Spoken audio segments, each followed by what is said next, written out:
আপনি আমার মতামত জানতে চান, প্রথম কথা, কোনো মহিলা দেবী হোক বা না হোক তার নগ্ন ছবি আঁকা ইসলামে সম্পূর্ণ হারাম।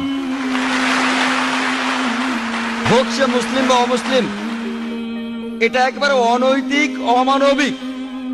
কেন আপনি আপনার মেয়েকে বিক্রি করবেন? কেন আপনি পিছিয়ে যাবেন? দেখেন পশ্চিমা কালচারে কি হচ্ছে। তারা বিক্রি করছে আমাদের বোনদের, বিক্রি করছে মায়েদের। একটা বিখ্যাত অ্যাডের নাম শুনেছিলাম, বিএমডব্লিউ গাড়ির। বিএমডব্লিউ গাড়ির নাম শুনেছেন? এটা অনেকটা মার্সিডিজের মতো, ধনী লোকদের জন্য মার্সিডিজ খুব দামি একটা গাড়ি।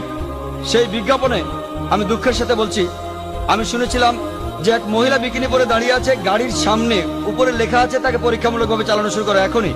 কাকে? গাড়ি না মেয়েটাকে? গাড়ির সামনে ওই মেয়েটার কি প্রয়োজন ছিল?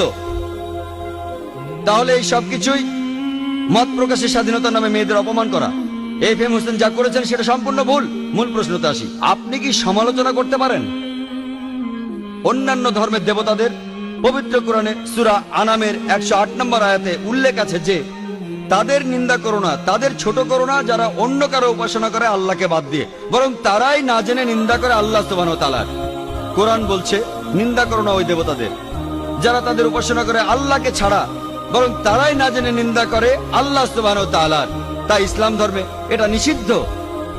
আরো নিন্দা করা কোন ধর্মের দেবতাকে যদিও আপনি তাকে মানেন না, এটা নিষিদ্ধ। একই কথা কোরআনে সূরা আনামের 108 নম্বর আয়াতে বলা হয়েছে। আর FM হোসেন যা করেছেন, একটা নগ্ন ছবি এঁকেছেন, এটা ইসলামে সম্পূর্ণ নিষিদ্ধ।